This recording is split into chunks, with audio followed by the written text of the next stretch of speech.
Buenas tardes. En nombre de SEAS México, queremos agradecer a la Universidad Internacional del Conocimiento e Investigación, UNICI, por su gentil invitación a participar en este primer Simposium Internacional de Seguridad, Gestión de Riesgos y Protección Civil, y la oportunidad de compartir con ustedes esta tarde con una perspectiva acerca de la seguridad en instalaciones de servicios de salud. El propósito de la seguridad en las instalaciones de servicios de salud es la protección y salvaguarda de las personas y los bienes que se encuentren dentro de una instalación, siendo estos bienes tanto materiales como propiedades de las personas o de la propia instalación, como los insumos, los utensilios, herramientas de trabajo o los equipos y en general el mobiliario, así como los bienes inmateriales como la información y la continuidad de las operaciones, es decir, la continuidad de negocio. Y es una tarea que corresponde a la modalidad de los servicios de seguridad física.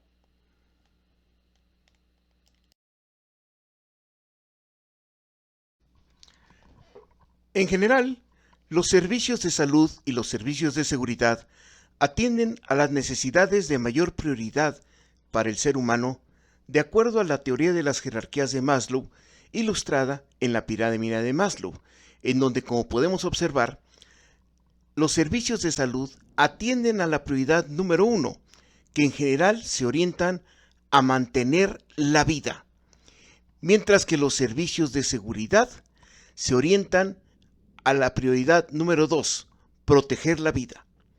Mantener la vida y proteger la vida, en ese orden, es la gran relación entre los servicios de salud y los servicios de seguridad.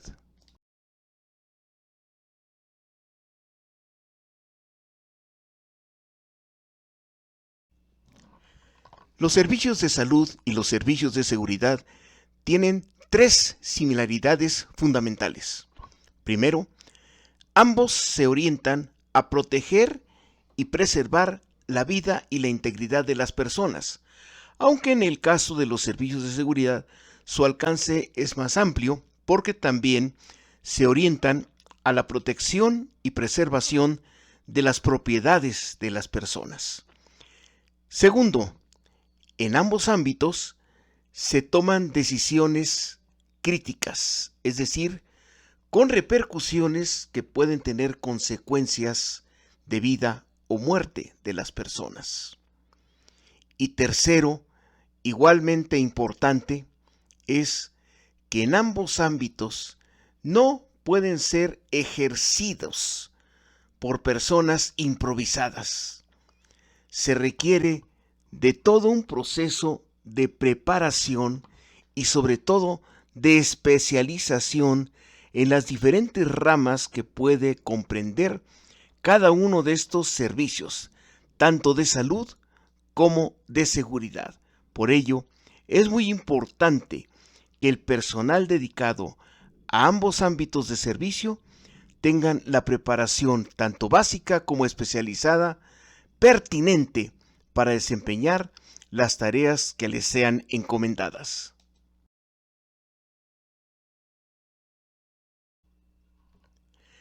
En este contexto, las instituciones de servicios de salud enfrentan el gran problema de elegir a la persona o personas que desempeñarán los servicios de seguridad para la protección de sus instalaciones.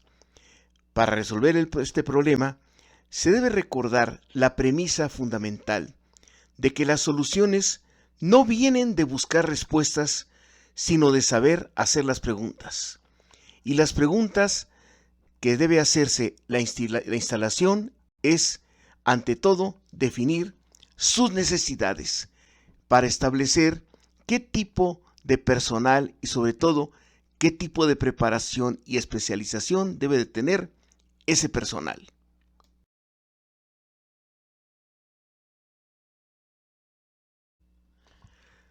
La perspectiva para resolver este problema de definición es 3 preguntas.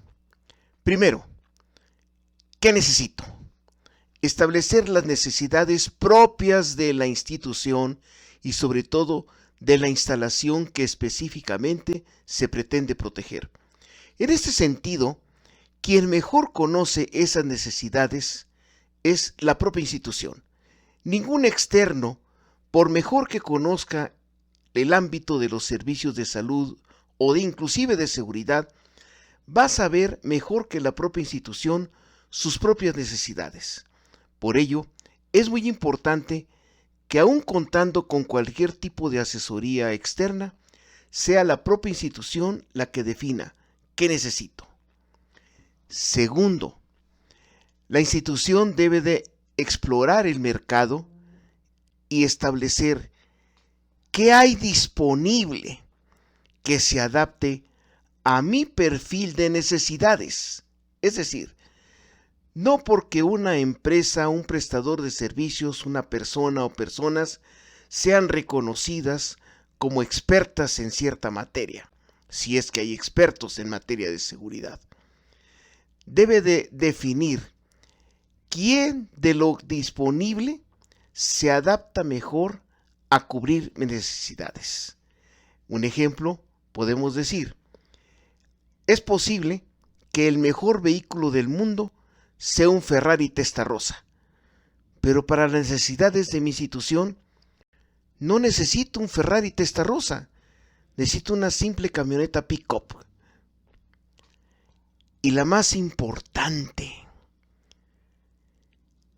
¿qué me conviene para las necesidades de mi institución de lo que hay disponible?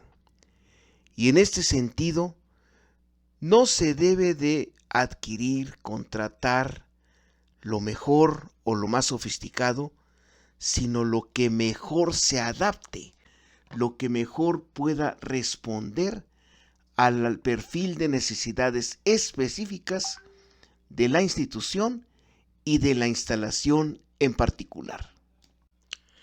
De estos 3 cuestionamientos, el segundo nos da la realidad, lo que existe. No buscar fantasías, sino realidades.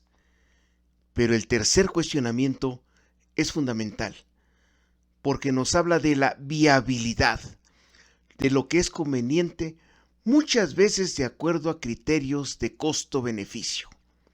Por ello, no solamente debemos de no buscar fantasías, sino realidades, pero también nuestro criterio debe de ser tratar de encontrar lo que más me conviene, de acuerdo al viejo cuestionamiento de cuánto vale, cuánto cuesta, cuánto vale lo que quiero proteger, cuánto me cuesta protegerlo.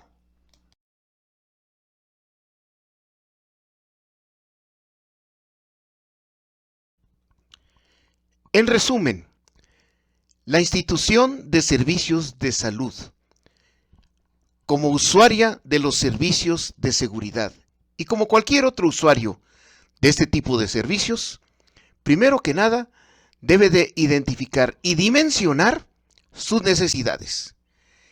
En primer nivel, de la institución de manera global. En un segundo nivel, de cada instalación en particular. Y en un tercer nivel de detalle, de cada área dentro de cada instalación. Sobre todo porque en los servicios de salud, dentro de una misma instalación, la especialización de cada área requiere diferentes perfiles de protección de acuerdo a las características de su dinámica y sobre todo de los riesgos derivados de dicha dinámica. Segundo, la valoración de las alternativas disponibles que se hayan considerado viables, es decir, convenientes para el perfil específico de la institución, de cada instalación y de sus áreas. Es decir, no cualquier alternativa disponible, sino las que se consideren viables. Y finalmente, no es razonable simplemente decir esta, elegirla y dejar que hagan las cosas. La institución, como cualquier otro usuario de servicios de seguridad, debe de establecer los referentes para asegurarse que se cumplan sus necesidades, es decir, que todas sus necesidades queden cubiertas de acuerdo a lo que ha requerido. Esto significa que la institución no debe abstraerse de tener cierto conocimiento de lo que se trata los servicios de seguridad. Es imprescindible que la institución como usuaria tenga por lo menos nociones de qué se trata un servicio de seguridad para que pueda establecer sus necesidades y en consecuencia sus referentes de supervisión. Para ello, vamos a dar una rápida panorámica de los conceptos principales acerca de los servicios de seguridad.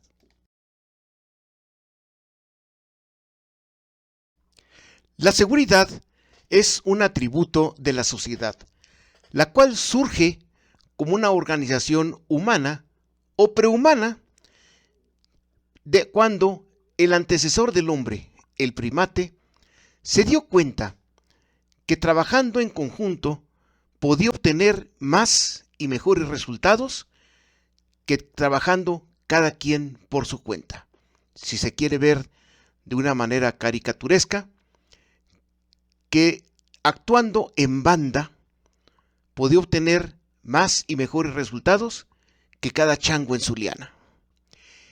Y surge precisamente con dos propósitos torales: conseguir bienes para mantenerse con vida, lo cual corresponde a la prioridad 1, de acuerdo a la teoría de las jerarquías de Maslow, que es la subsistencia, mantener la vida, así como evitar males, lo cual corresponde a la seguridad y cubre la prioridad 2 de acuerdo a la misma teoría de las jerarquías de Maslow.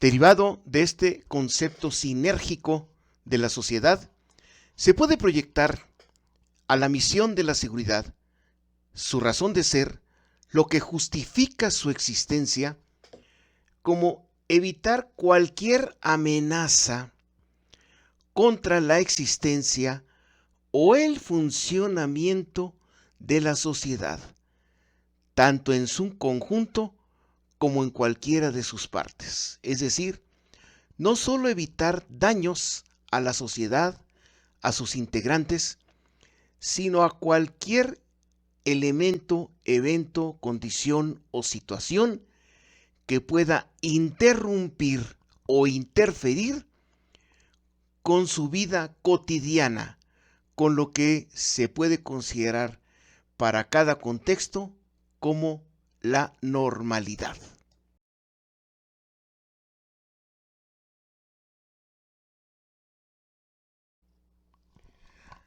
Alineado con esta definición, podemos establecer que la visión, la forma en que queremos ver a los servicios de seguridad, su funcionamiento, es mantener la continuidad. A nivel global, ¿qué es responsabilidad de los servicios de seguridad pública? La continuidad de los procesos sociales. Esto significa que cualquier persona pueda ir de su casa al mercado y regresar sin que le pase nada. Que los alumnos puedan ir de su casa a la escuela, al parque y regresar sin que les pase nada. Que la tienda de la esquina pueda abrir y operar todo el día sin que le pase nada. y a nivel particular, lo cual corresponde a los servicios de seguridad privada, que es nuestro caso. La idea es mantener la continuidad funcional de una organización, es decir, mantener la continuidad de las operaciones de negocio o simplemente mantener la continuidad de negocio, business continuity.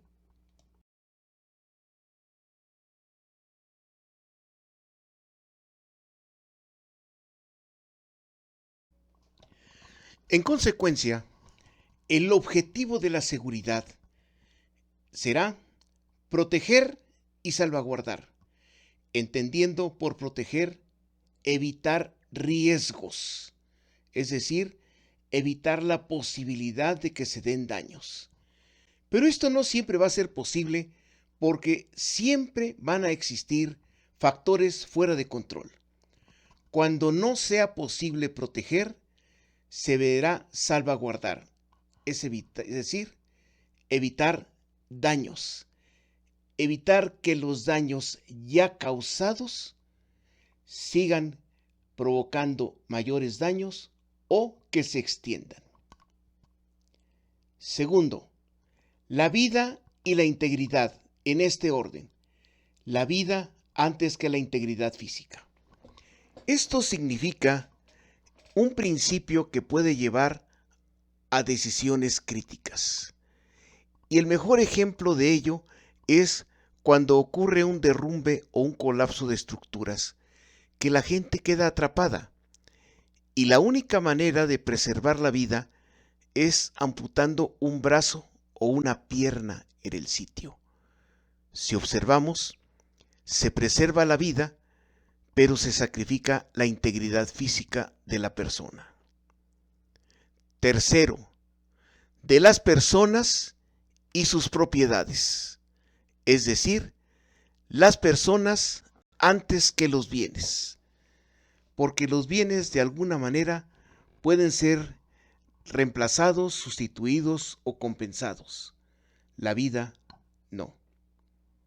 Pero también debemos de proteger y salvaguardar el libre ejercicio de los derechos, que en términos del usuario de los servicios, de la institución de servicios de salud en este caso, se refiere a mantener su continuidad funcional, es decir, su continuidad de negocio. Y el enemigo a superar para los servicios de seguridad son los riesgos, los cuales, de acuerdo a la máxima de Sun Tzu en el arte de la guerra, debemos de llegar a conocerlos, cómo son y sobre todo, cómo se pueden presentar. Un riesgo es todo evento, condición o situación que puede causar daños y o interferir o interrumpir con una continuidad de operaciones. Y sus efectos se pueden dar a través de las llamadas grietas de la seguridad, las cuales son básicamente las debilidades, las vulnerabilidades y el nivel de exposición. Las debilidades son aquellas condiciones propias de la instalación o de su funcionamiento, de su operación, pero que no se pueden cambiar, es decir, se tiene que vivir con ellas y gestionarlas. Por ejemplo, en una instalación de servicios de salud, pues se tiene que permitir el ingreso de cualquier persona. No es posible impedirlo, no es posible restringirlo demasiado porque esa es su razón de ser. Las vulnerabilidades son aquellas condiciones por las cuales se pueden dar los efectos de los riesgos, pero sí se pueden variar. Volviendo al caso, a la instalación de servicios de salud se tiene que dejar entrar a cualquier persona, pero se puede restringir su acceso a ciertas áreas o bien imponer ciertos controles para que puedan ingresar a ciertas áreas. Y el nivel de exposición es el grado de oportunidades que se dan para que puedan afectar los riesgos que pudieran ocurrir.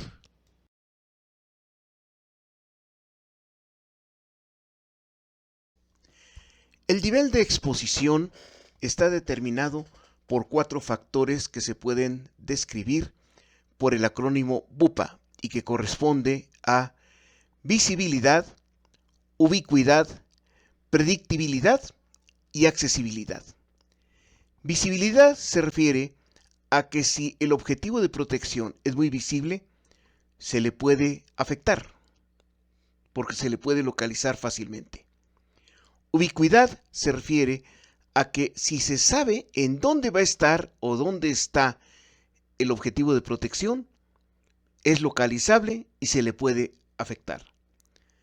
Predictibilidad se refiere a que si se sabe qué va a ser el objetivo de protección o dónde va a estar, es fácil anticiparse y afectarlo. Y accesibilidad se refiere a las facilidades que se tiene para tener un acceso directo, físico o inmaterial, pero que pueda ser canal para afectarlo. En el caso de las instituciones de servicios de salud, sus instalaciones necesariamente son visibles, se anuncian, todo el mundo las conoce, las ve, son ubicables, lo mismo, son predecibles aproximadamente, porque sobre todo en aquellas áreas de consulta, atención ambulatoria, en donde se tienen de alguna manera cierta programación de eventos, se puede predecir lo que va a ocurrir y si se conocen los procedimientos internos, se puede predecir lo que se está haciendo y cómo se está haciendo.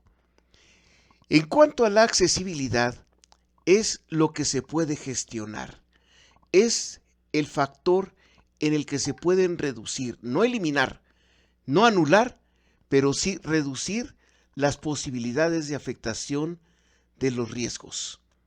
Y es donde se tiene que enfocar la mayor atención para los propósitos de seguridad.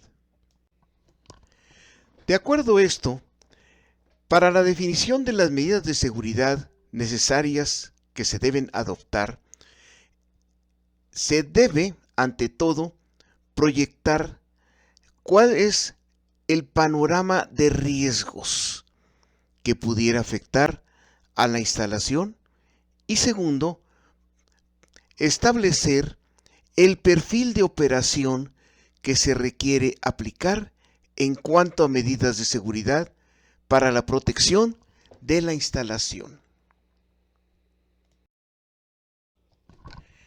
El problema para identificar el panorama de riesgos es que hay muchos factores desconocidos.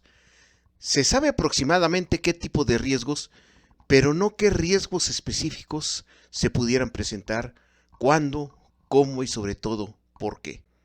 Por ello, una posibilidad para proyectar este posible panorama de riesgos es a través de una técnica que se llama mapeo inverso.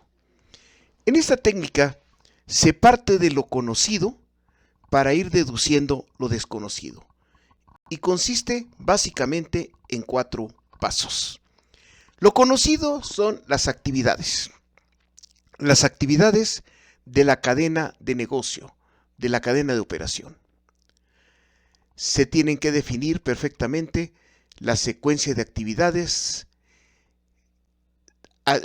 cada una, y lo que se requiere. El segundo paso es identificar las amenazas. Y las amenazas se establecen a partir de un cuestionamiento. ¿Qué podría impedir que se desarrolle esta actividad? Sin importar la causa. ¿Qué podría impedir? Todo aquel evento, condición o situación que podría impedir que la actividad se desarrollara. el tercer paso son las condiciones de riesgo. ¿Qué condiciones de entorno o de ambiente propician o de plano provocan que surjan estas amenazas? El cuarto paso es importantísimo.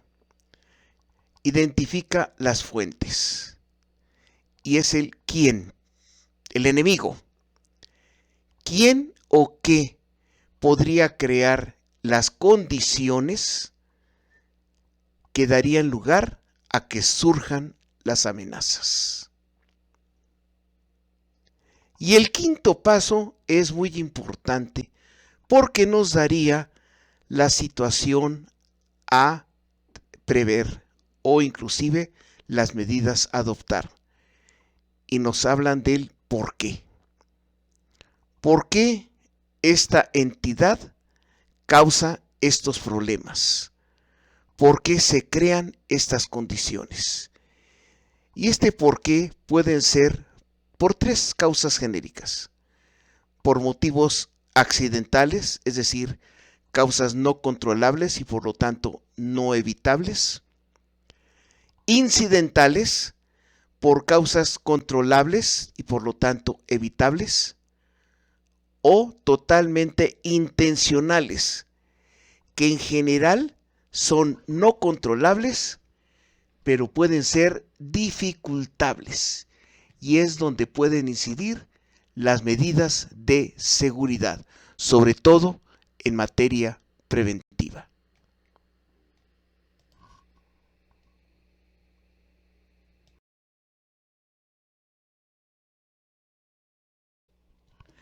La proyección de los riesgos en un mapeo inverso puede ser al máximo detalle por actividad o agrupando actividades por área de especialidad. Obviamente, cuando se agrupa por área, no se tiene un detalle de todas las actividades y todas las posibilidades. Una cuestión muy importante es, al identificar las condiciones y sobre todo las posibles fuentes, los posibles responsables de propiciar o crear esas amenazas, existe la fuerte posibilidad de que la mayoría de esas fuentes sean personal interno de la institución, de la organización. Personal que muchas veces, por negligencia, por descuido o inclusive por algún tipo de resentimientos, ejecute actos de manera incidental o inclusive intencional. Aquí lo importante es, para cada segmentación, ya sea de actividad o de área, no importa que algunas fuentes o algunas condiciones sean repetitivas, porque eso nos permitiría establecer con una sola medida algún tipo de respuesta. Pero es muy importante que se sea exhaustivo en este tipo de análisis para no perder absolutamente ninguna cuestión, ningún componente, ningún factor.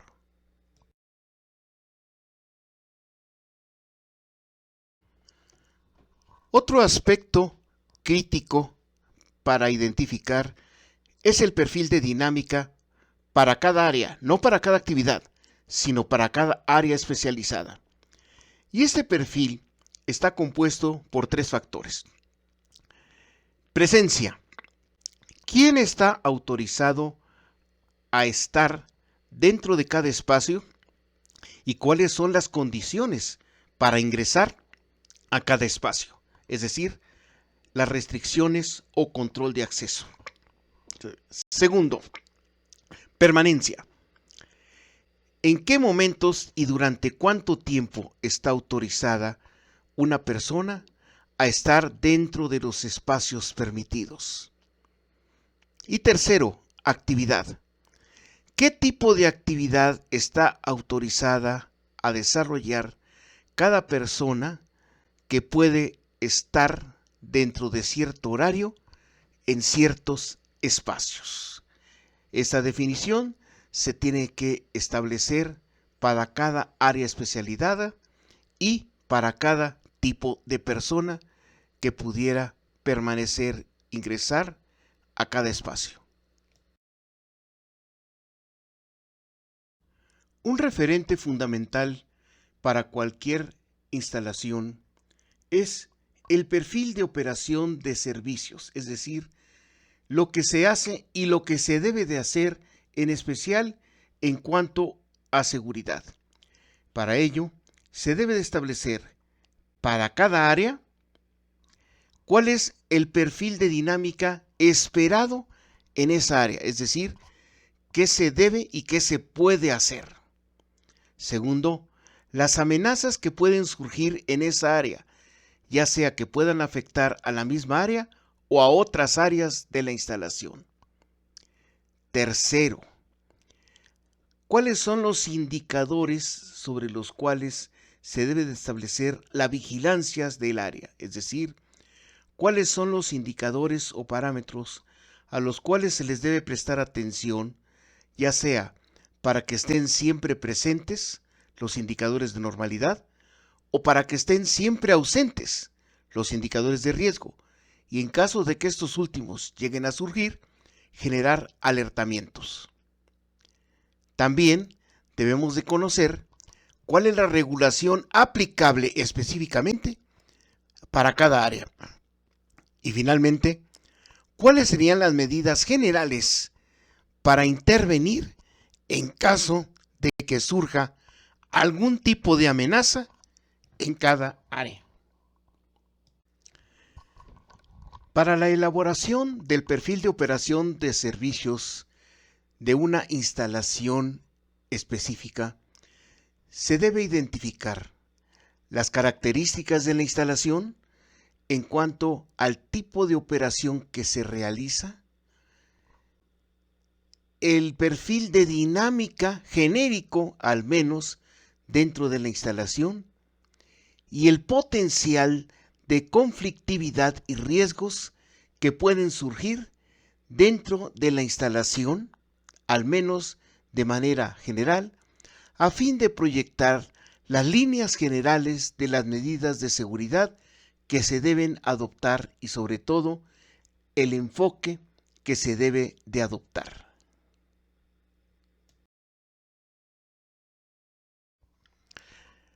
Para propósitos de seguridad, las características genéricas de las instalaciones de servicio en general es que se pretende la protección de las personas y los bienes dentro de la instalación, las cuales tienen una presencia temporal dentro de la instalación, tanto los usuarios de los servicios como el personal que labora dentro de la instalación operando los servicios.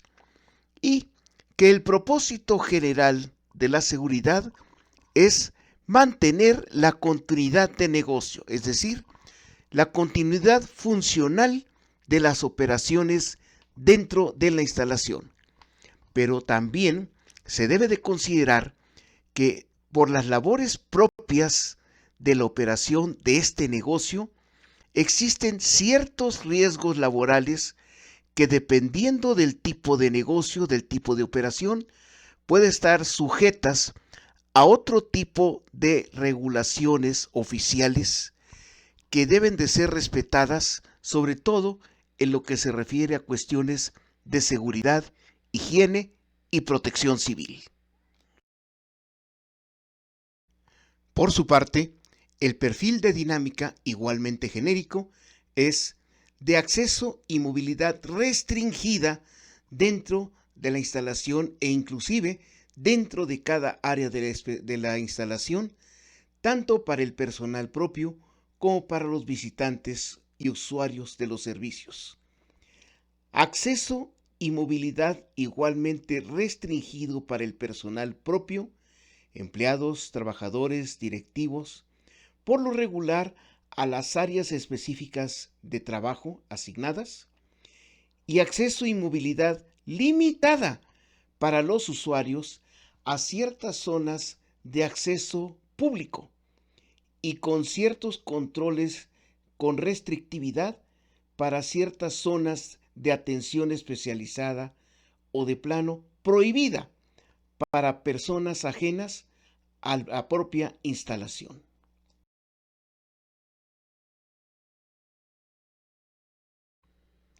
El potencial de conflictividad y riesgos de una instalación está determinado por las posibilidades de variación a los patrones de conducta rutinarios. En el caso de las instalaciones de servicios, estos patrones de conducta suelen ser de una interrelación entre una gran diversidad de personas, aún entre el personal que labora dentro de la instalación, por las diferentes áreas de especialidad.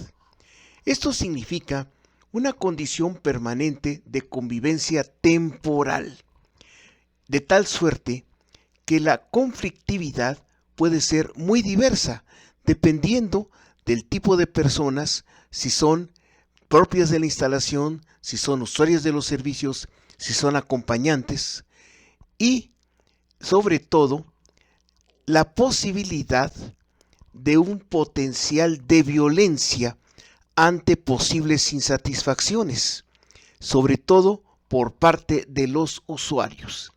Esto significa que existe una posibilidad, inclusive, de lo que se le puede considerar como una contaminación gremial.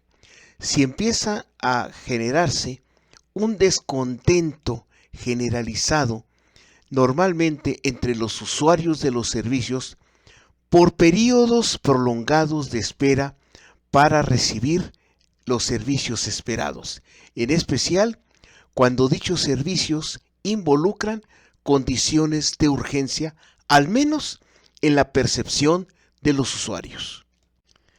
Es posible reducir este potencial de conflictividad y riesgos a través de medidas de detección preventiva con un conocimiento previo de estas posibilidades de confrontación, de tal suerte que se establezca un sistema, mecanismo o ambiente de correlación e interrelación que evite, en la medida de lo posible, fricciones o percepciones de un trato desigual, injusto o que no corresponda a lo esperado, a las expectativas de los usuarios de los servicios. En el caso particular de las instalaciones de servicios de salud, la parte crucial es establecer, ante todo, el tipo de entorno, es decir, cada área especializada dentro de la instalación, la dinámica de cada área especializada y, sobre todo, y lo más importante de todo, los objetivos de protección en cada uno de los entornos, es decir, en cada área de acuerdo a su especialidad. En una instalación de servicios de salud, los espacios suelen estar claramente delimitados, en especial aquellos que requieren ciertas condiciones de restricción física, como es el almacenamiento de medicamentos controlados, equipo e instrumental delicado, almacén de consumibles, así como de procesamiento con algunos métodos estériles. Por su parte, existen otros espacios destinados a la espera de los servicios, donde van a permanecer los usuarios, así como de atención a los propios usuarios, en donde labora el personal que presta los servicios.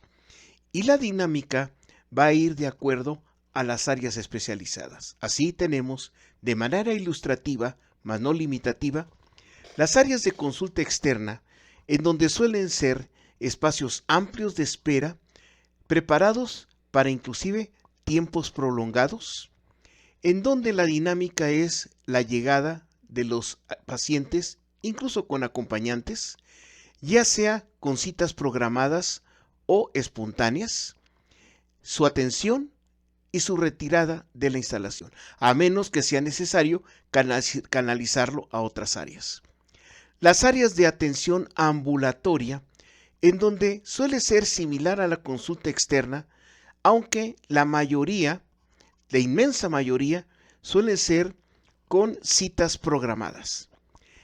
El área de atención de emergencias, que precisamente que por su sentido de urgencia, es totalmente aleatorio el tipo de entrada y salida de personas, sobre todo pacientes con acompañantes, con el agregado de que tiene, precisamente por el sentido de urgencia, un potencial de conflictividad mayor por el sentido de urgencia, sobre todo percibido por los usuarios. Y las áreas de procesamiento, como los laboratorios, en donde debe de haber una total restricción a personas ajenas a la instalación y solo permisible, inclusive, no todo al personal de la instalación, sino solo a aquellos autorizados y en ciertas condiciones de accesibilidad.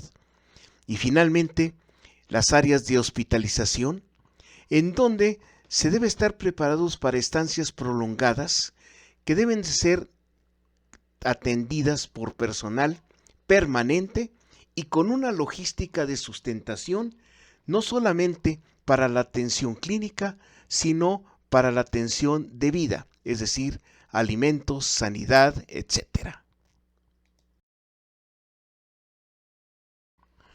Los objetivos de protección en todas las áreas de la instalación, cada una a su manera y de acuerdo a sus condiciones particulares de operación, son, en primer lugar, las personas.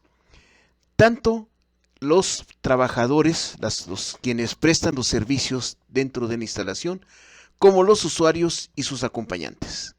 Segundo, lo más frágil de todo son los insumos, los consumibles, aquellos que una vez utilizados suelen desecharse, pero que suelen ser objetivo de la delincuencia tanto externa como interna en el famoso robo hormiga.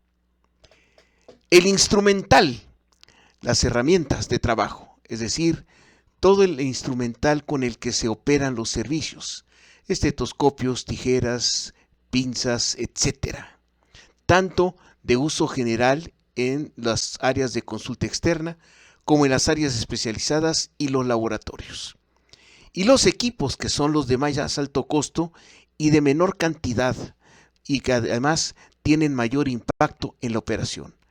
Pero también la propia operación, la continuidad funcional de las operaciones de servicio dentro de la instalación, tanto los servicios internos que permiten sustentar la operación de la instalación, como los servicios hacia el exterior, hacia los usuarios de los mismos.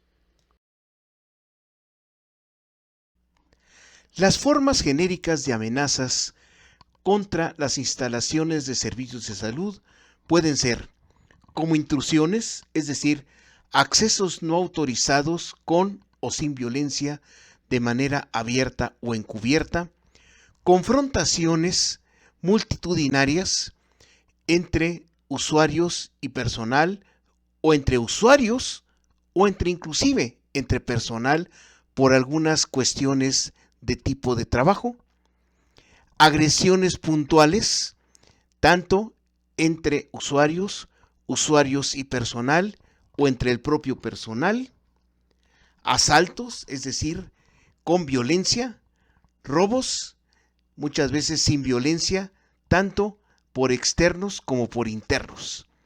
En cada uno de ellos, de acuerdo a las áreas y de acuerdo al tipo de objetivos de protección que pudieran ser el blanco de estas amenazas.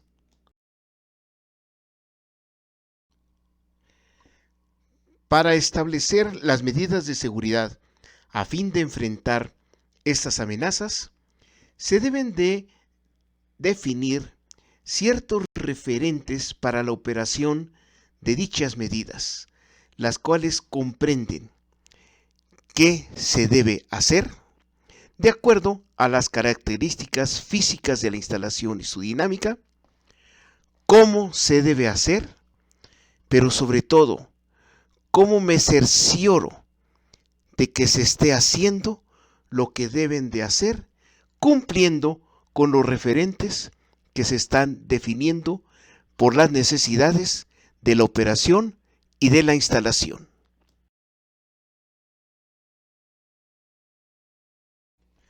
Con base en estos referentes, se elaboran los instrumentos precisamente de referencia para orientar y conducir la operación de los servicios de seguridad, que comprenden los procedimientos de operación, que indican el qué se debe hacer y cómo se debe hacer en condiciones de normalidad, es decir, cuando todo va de acuerdo a lo planeado.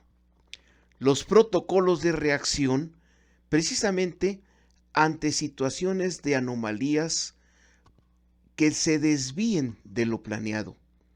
Pero también se debe de considerar una serie de perfiles de criterios para la toma de decisiones, en virtud de que los procedimientos y los protocolos están elaborados de acuerdo a lo conocido, pero se debe de considerar que pudiera ocurrir algo inédito, para lo cual los procedimientos y los protocolos no lo contemplen y sean totalmente inútiles. Las premisas para estas medidas de seguridad en dichos instrumentos de referencia son: fortalecer las debilidades que no se pueden cambiar, cubrir las vulnerabilidades que sí se pueden cambiar y reducir los niveles de exposición, recordando que nunca se podrán anular, pero sí reducir. Todo ello con un enfoque de prevención y autoprotección, entendiendo por prevención el despliegue de las medidas de seguridad, pero autoprotección la aplicación de dichas medidas, porque la efectividad de las mejores medidas de seguridad solo se cumplirá si son aplicadas. Es decir, de nada sirve la mejor medida de seguridad si no se aplica. La efectividad de las medidas de seguridad está determinada por dos factores. Primero, la pertinencia de su diseño, es decir, que estén configuradas de acuerdo a las necesidades, y su despliegue en las condiciones adecuadas. Esto corresponde al enfoque de prevención, pero también por su aplicación, lo cual corresponde al enfoque de autoprotección, porque de nada sirve poner un paso peatonal para evitar el riesgo de ser atropellados si no se utiliza. De nada sirve los controles de acceso con las revisiones más estrictas si se va de dicha revisión. De nada sirve comprar una prenda blindada si se deja en el closet y no se usa. De nada sirve contratar a un guardaespaldas si en lugar de permanecer junto al protegido, se manda a comprar cigarros o a pasear el perrito. Las medidas de protección son efectivas solo si se aplican.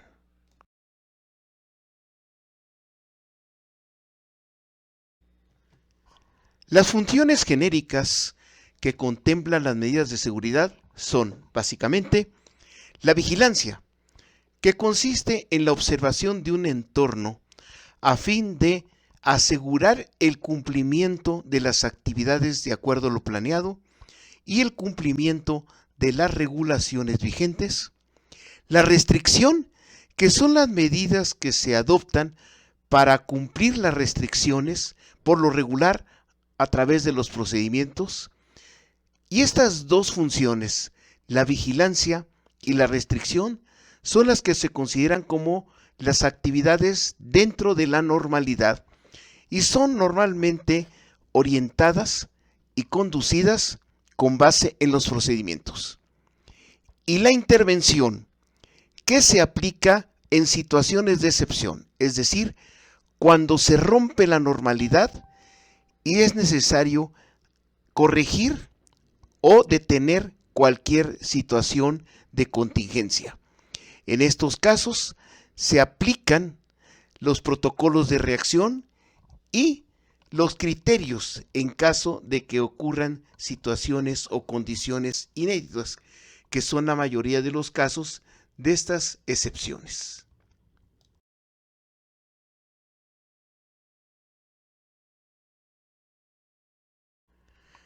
La modalidad de servicio básica para la protección de instalaciones es la seguridad en los bienes, que se refiere a la vigilancia en instalaciones. Y su enfoque es hacia la protección intramuros, es decir, de las fronteras de la propiedad de la instalación hacia el interior, no hacia el exterior.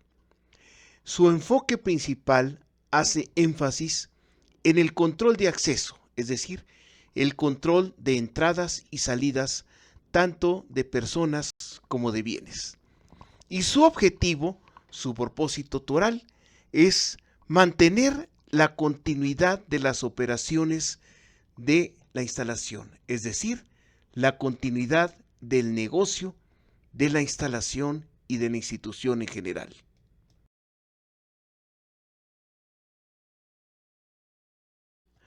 Para fortalecer la efectividad de la protección de la instalación, se puede integrar la modalidad del monitoreo de sistemas de vigilancia, específicamente en sistemas de alarmas y de videovigilancia, el cual está enfocada a la protección de los espacios y las actividades mediante la observación a través de medios de tecnología con un propósito de control y cumplimiento, cuya función es básicamente detectar y alertar acerca de contingencias y situaciones de anomalía, pero igualmente está orientada a su propósito doctoral, mantener la continuidad de las operaciones de negocio de la instalación, es decir, la continuidad de negocio de la instalación y de la institución en general.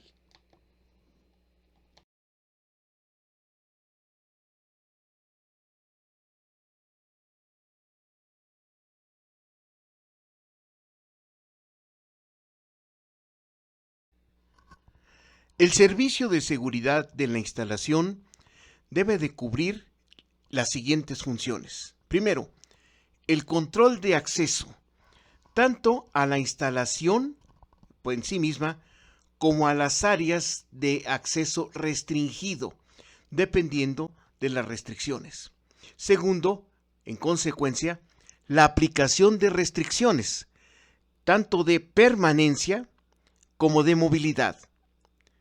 Tercero, la custodia de activos, desde los materiales, prácticamente los insumos consumibles, el instrumental, que puede ser fácilmente sustraído y transportado, y los equipos, además de todo el mobiliario y todo el equipo de soporte. Y las funciones tal vez más críticas, que sería la contención de perturbaciones que lleguen a surgir, la anulación de amenazas y el apoyo en situaciones de emergencia, sobre todo de protección civil. El personal operativo a cargo de la prestación de los servicios de seguridad debe de tener un binomio de atributos, que son la efectividad y la confiabilidad. La efectividad, ser capaces de hacer lo que se debe de hacer, y la confiabilidad, que lo puedan hacer sin necesidad de tener alguien que lo esté cuidando todo el tiempo para asegurarse de que lo hagan. Con un énfasis muy especial en la efectividad, porque todo debe de hacerse bien desde la primera vez, ya que recordemos la premisa que en seguridad no hay una segunda oportunidad.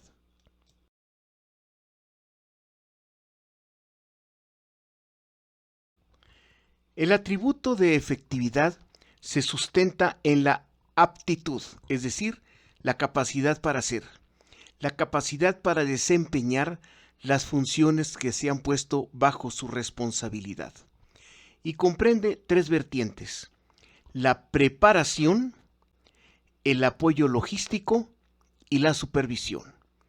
La preparación con tres procesos: la capacitación inicial, así como procesos complementarios de instrucción en las funciones y tareas específicas, y la actualización periódica.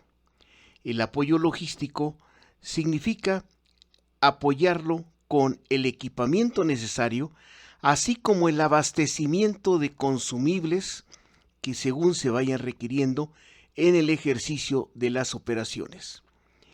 Y la supervisión comprende dos factores: la conducción, es decir, que se le indique al elemento exactamente lo que debe de hacer y cómo hacerlo, pero sobre todo, la solución de problemas que trasciendan el ámbito de competencia del personal operativo.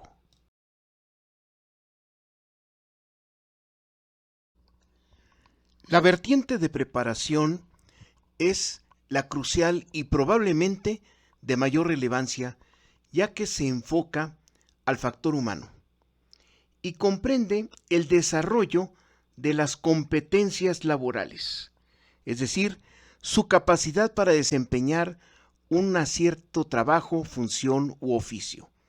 Y comprende tres factores: saber, que es el conocimiento; saber hacer, que se refiere a las destrezas, habilidades, hábitos; y saber qué hacer, que es el acervo de criterios para tomar decisiones.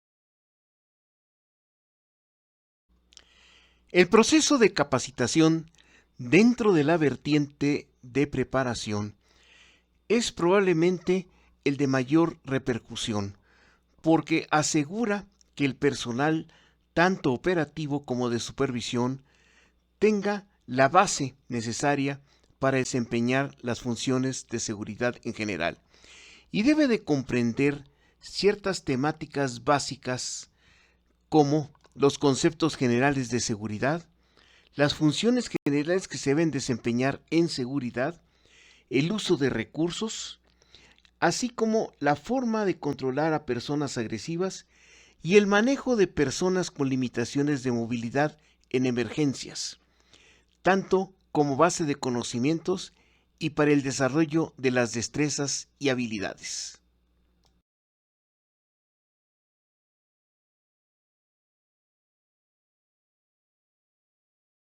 De manera complementaria, las temáticas orientadas más a la supervisión y a la calidad se refieren a conceptos de control, conceptos de comunicación efectiva, conceptos de calidad, de servicio al cliente. Y se recomienda que este proceso de capacitación esté a cargo de instructores especializados, no vinculados ni a quien los contrata ni a las instituciones usuarias, para que tengan una visión mucho más panorámica y objetiva de lo que son los servicios de seguridad.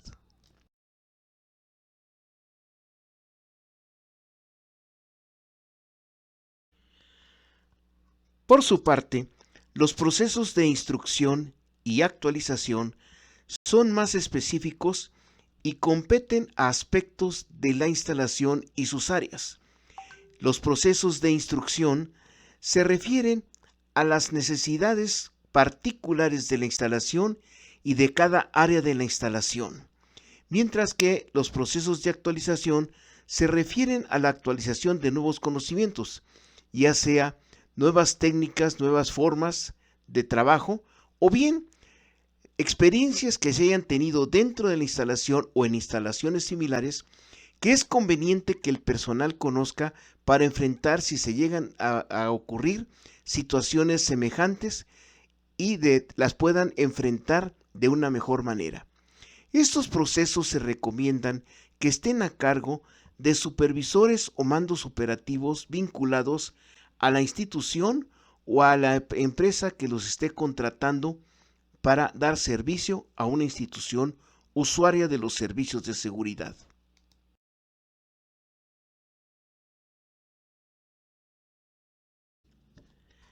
En lo que se refiere al atributo de confiabilidad, este se sustenta en la actitud, la voluntad para hacer, es decir, que no solamente sea capaz de desempeñar sus funciones, sino que esté dispuesto a hacerlo a pesar del posible costo por desempeñarlo, que en seguridad es muy relevante por el riesgo inminente de integridad física en riesgo todo el tiempo, inclusive de vida, y comprende tres vertientes: las condiciones de servicio, es decir, en qué condiciones se opera el servicio; las condiciones laborales de los elementos, sobre todo a nivel operativo; y las perspectivas de administración de los servicios. Las condiciones de servicio tienen que ver fundamentalmente con la cobertura de turnos. ¿Cómo son los turnos? Porque eso representa un desgaste totalmente físico y mental del elemento que compromete su efectividad, así como su disposición al trabajo, que se ve agravado si se somete a asignaciones de multifuncionalidad, es decir, asignarlo constantemente a una diversidad de tareas diferentes entre sí, que lo obliguen a un ajuste mental que intensifica ese desgaste. Aunado a la segunda vertiente, que son las condiciones laborales, que son las perspectivas de certidumbre y estabilidad laboral, es decir, qué tan seguro está de permanecer en este trabajo durante cuánto tiempo, si no va a ser separado o si va a mantener su nivel de ingresos, que es el segundo factor en esta vertiente. La satisfacción por la suficiencia de ingresos, lo que recibe por el esfuerzo realizado. Estos dos vertientes establecen qué tan identificado se encuentra el elemento con el trabajo realizado y la eventual volatilidad o inclusive la posibilidad de indiscreciones intencionales o no intencionales acerca de lo que llega a conocer de la instalación y sus debilidades. Todo esto está sustentado con las formas de administración de estos servicios. En cuanto a la continuidad de cobertura, es decir, qué tan rápido pueden cubrir cualquier fenómeno de rotación, y sobre todo, qué tanto es el nivel de rotación laboral por esa combinación de satisfacción y desgaste de los elementos operativos, sobre todo en el nivel operativo.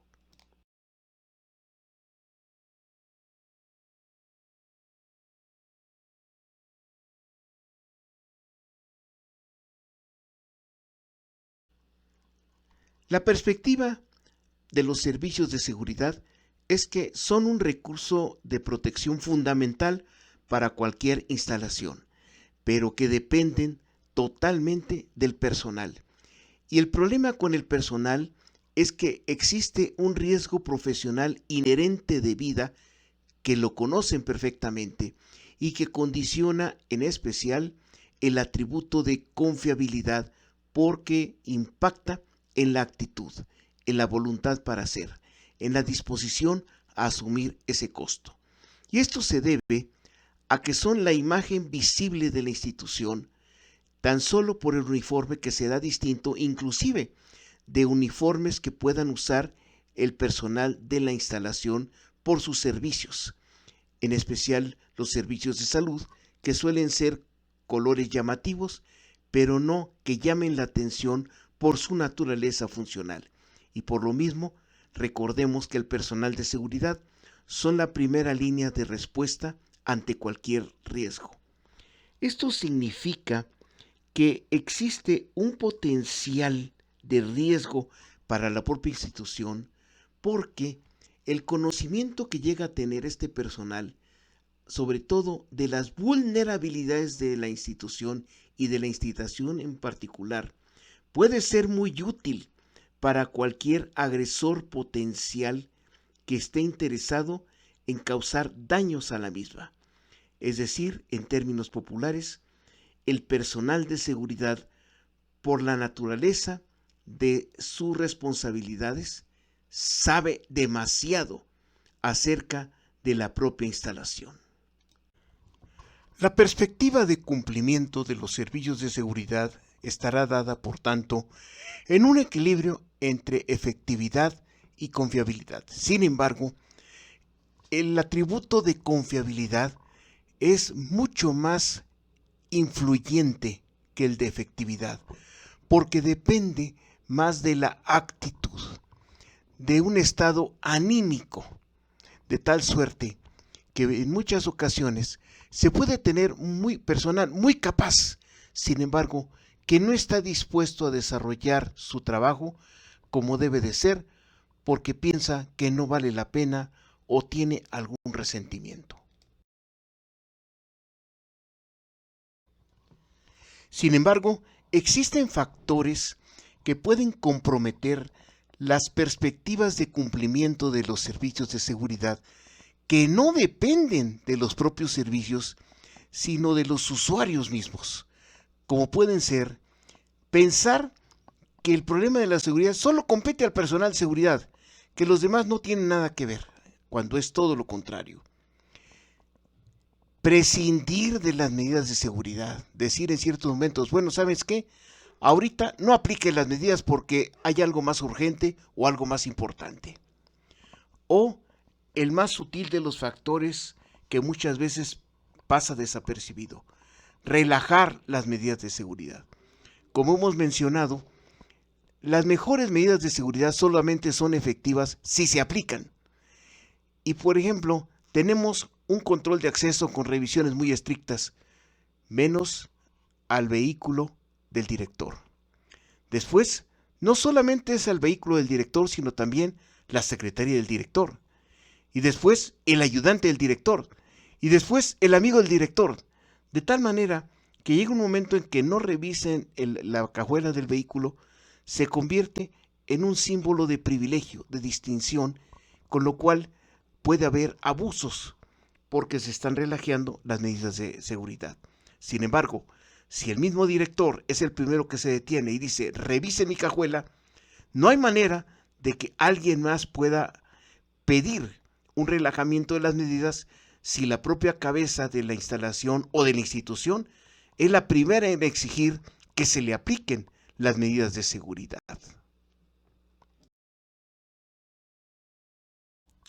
Estos factores se pueden integrar en un concepto que es la disciplina del protegido. Esto es, la medida en que el usuario de los servicios cumpla con las restricciones que él mismo ha pedido que se apliquen, ya que en este caso debemos de recordar que la seguridad es un asunto de todos. No solo involucra al personal de seguridad, sino también a los usuarios de dichos servicios, ya que, por ejemplo, si un usuario está autorizado a dejar pasar a una persona sin pasar a su vez por las revisiones de control de acceso, esa misma persona está violando las restricciones que él mismo, de alguna manera como entidad, solicitó, inclusive exigió que se aplicaran, con lo cual se está relajando, inclusive prescindiendo de las medidas de seguridad que pudiera representar un vector de riesgo para la instalación.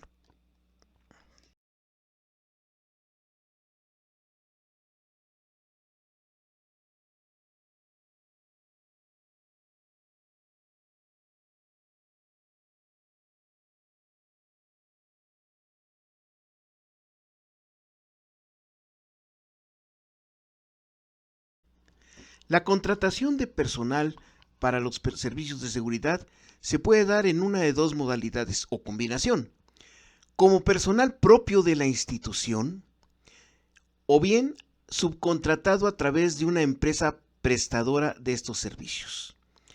Cuando se contrata al personal como parte de la institución tiene que abrir una línea para operar este tema en específico, que puede ser muy probablemente distinta, diametralmente distinta, a la línea principal de negocio. Esto significa que se debe hacer cargo de tareas tan especializadas como el reclutamiento, la selección, la capacitación, la instrucción, así como la conducción y supervisión de la operación, y hacerse cargo de todos los costos de mantenimiento de los servicios, incluido las gestiones ante las autoridades correspondientes.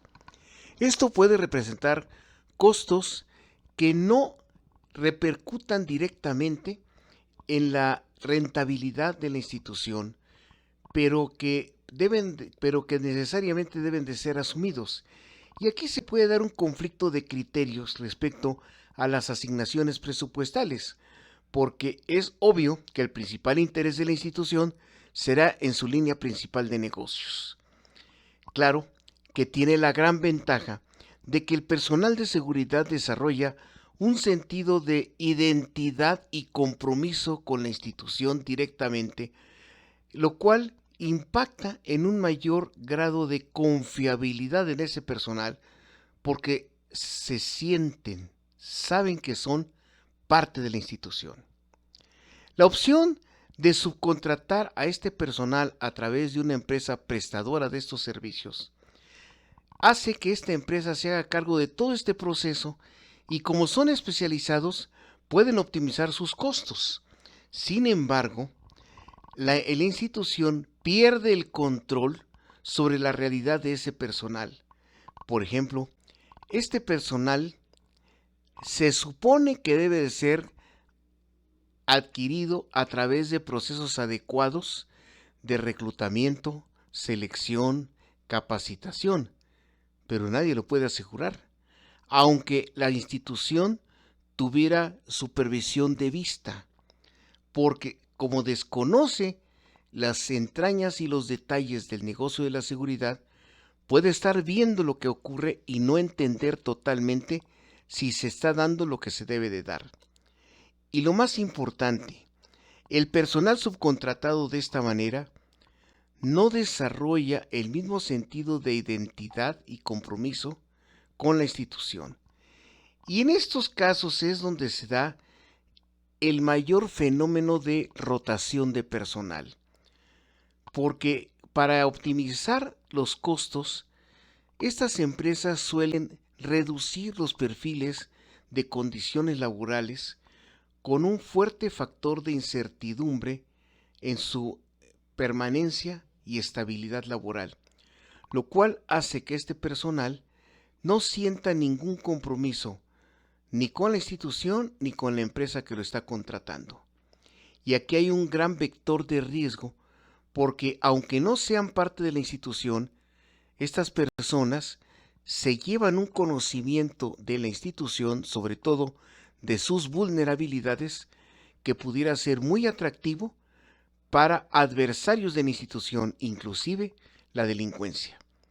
Eso se puede denotar cuando el personal se refiere si trabaja en la institución o para la institución. Porque en el primer caso trabaja en la institución como podría trabajar en cualquier otro lado.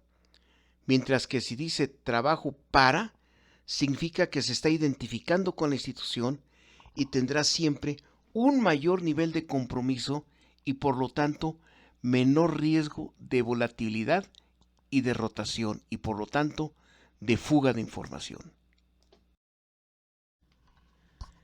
Para la contratación de cualquier servicio, inclusive de personal, subcontratándolo a través de una empresa especializada, se enfrentan dos enfoques: el enfoque de proveedor y el enfoque de usuario. Con el enfoque de proveedor, el usuario que está adquiriendo o contratando los servicios se somete y se sujeta a lo que ofrece el proveedor, lo que serían sus productos de línea. Esto significa que muy probablemente no haya una cobertura total de sus necesidades, inclusive que tenga que modificar algunas de sus expectativas para amoldarse a lo que hay disponible, a lo que existe. Esta opción suele ser de un costo más reducido, pero se corre el riesgo de la insuficiencia y falta de cobertura en los servicios recibidos. Por su lado, el enfoque de usuario parte de que se detallan las especificaciones y se buscan soluciones para todas las especificaciones, inclusive desarrollando lo que podríamos considerar como productos hechos a la medida. Obviamente, aquí no se garantiza una cobertura total, pero sí una cobertura aproximada al total de las necesidades, pero tiene un impacto muy significativo en el costo. La gran disyuntiva de las empresas e instituciones contratantes es costo. Costo reducido, costo máximo, y encontrar tal vez algún punto medio entre los dos de acuerdo a lo que le convenga para sus intereses.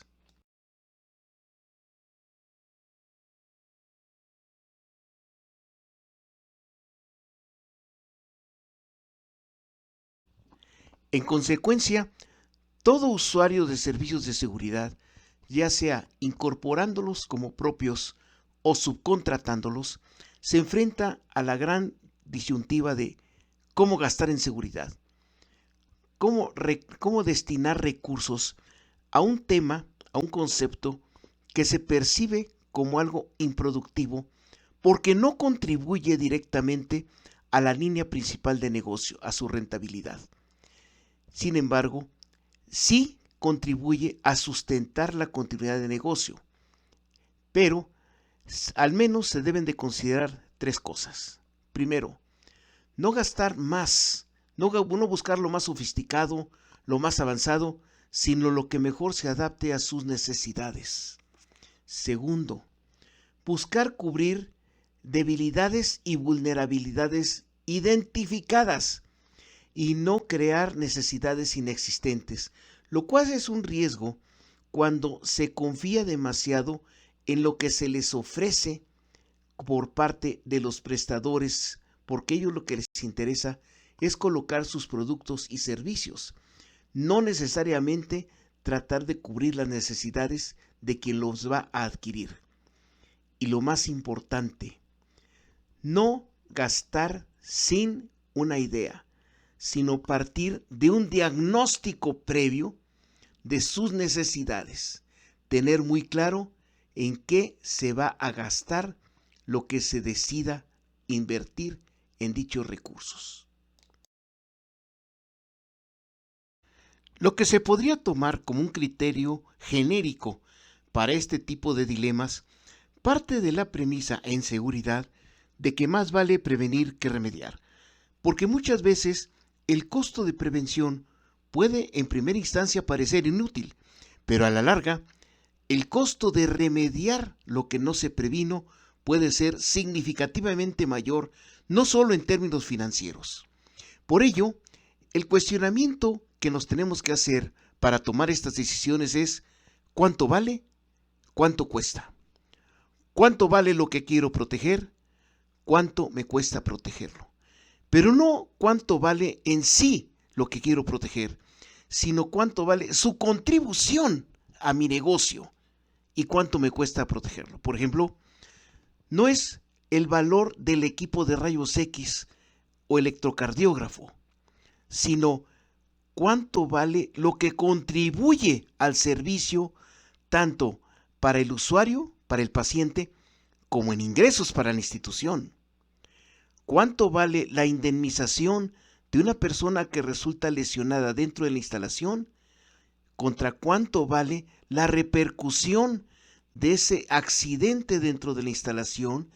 O peor aún, cuando es víctima de una agresión, un asalto o un robo, contra el valor del prestigio que pudiera manchar la imagen de la institución, sobre todo si se trata de una institución privada que ve debilitada su posición en el mercado frente a su competencia. ¿Cuánto vale? ¿Cuánto cuesta protegerlo? Esto es en el fondo el cuestionamiento que se deben hacer al pensar cómo gastar en seguridad.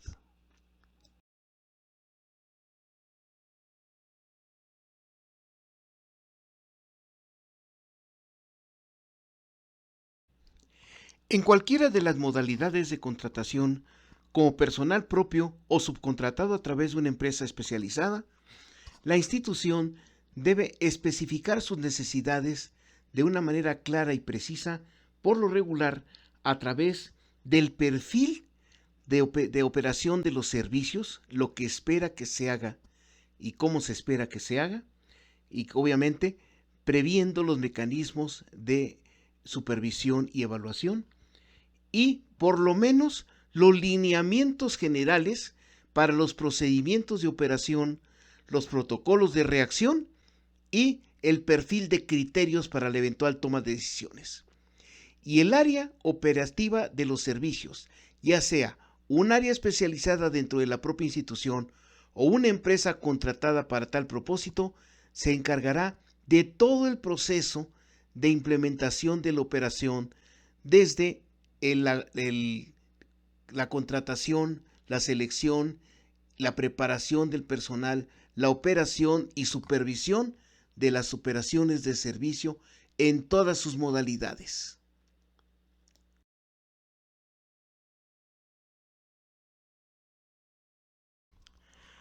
Una premisa fundamental como criterio para la prestación de los servicios de seguridad es recordar que lo que debe de prevalecer es la línea principal de negocio del usuario, institución, empresa u organización. Es decir, que los intereses y objetivos de la institución prevalecen sobre las restricciones de seguridad. Esto significa que sí, se deben aplicar restricciones de seguridad, pero estas no deben obstaculizar significativamente con la continuidad de las operaciones del negocio de la institución usuaria de dichos servicios. En particular, en las instituciones de servicios de salud, un ejemplo muy ilustrativo es: se pueden tener los controles de acceso lo más estricto posibles para el ingreso a la instalación.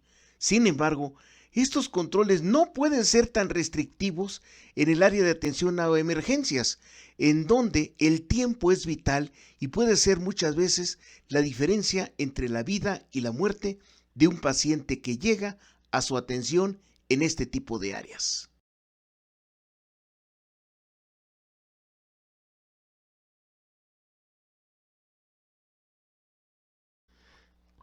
Una cuestión sumamente relevante es que en seguridad, como en el ámbito de la realidad en general, prevalece el principio de la incertidumbre, que nos dice que jamás podremos tener certeza de nada.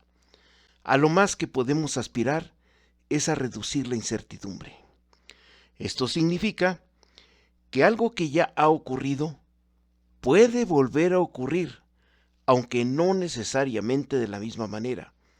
Y el mejor ejemplo de ello son los sismos del 19 de septiembre de 1985 y 2017, que ocurrieron exactamente en la misma fecha y aproximadamente a la misma hora, con una diferencia apenas de horas, que para las diferencias de tiempo son prácticamente nada.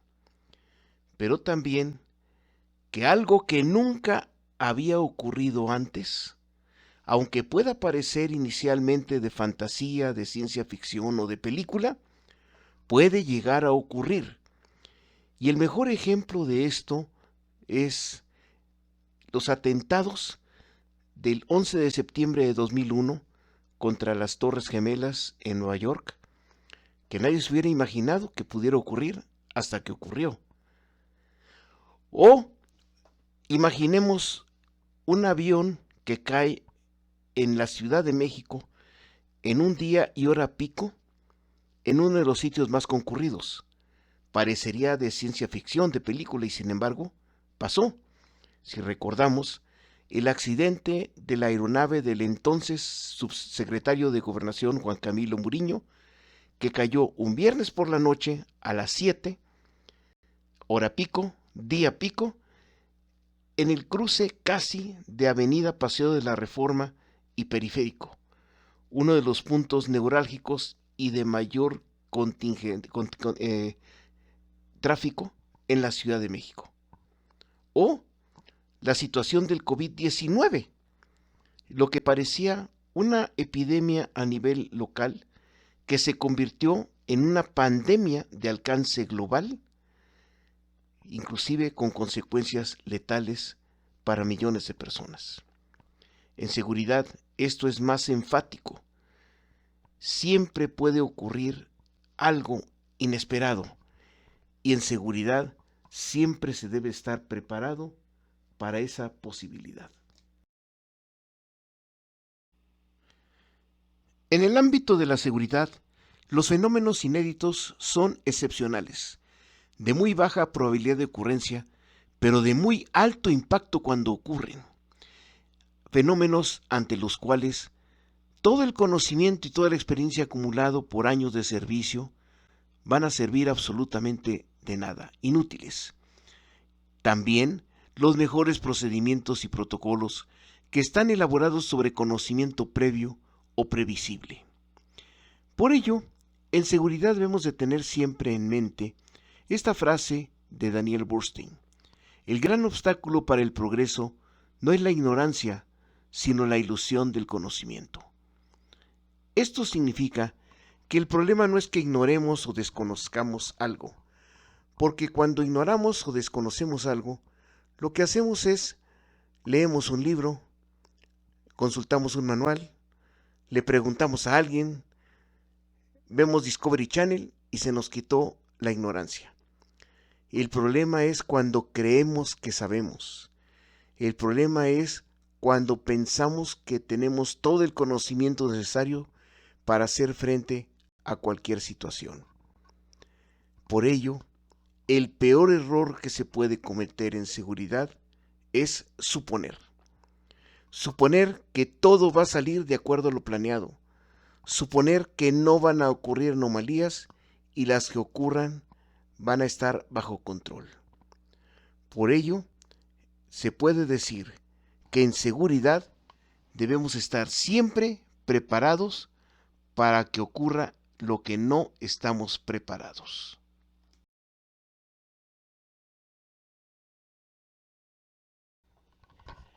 Finalmente, en nombre de SEAS México queremos reiterar nuestro agradecimiento a la Universidad del Conocimiento e Investigación UNICI por su gentil invitación a participar en este primer Seminario Internacional de Seguridad, Gestión de Riesgos y Protección Civil y haber tenido la oportunidad de compartir con ustedes esta perspectiva acerca de la seguridad en instalaciones de servicios de salud. Esperamos que les sea de utilidad y quedamos a sus órdenes para cualquier duda. Muchas gracias.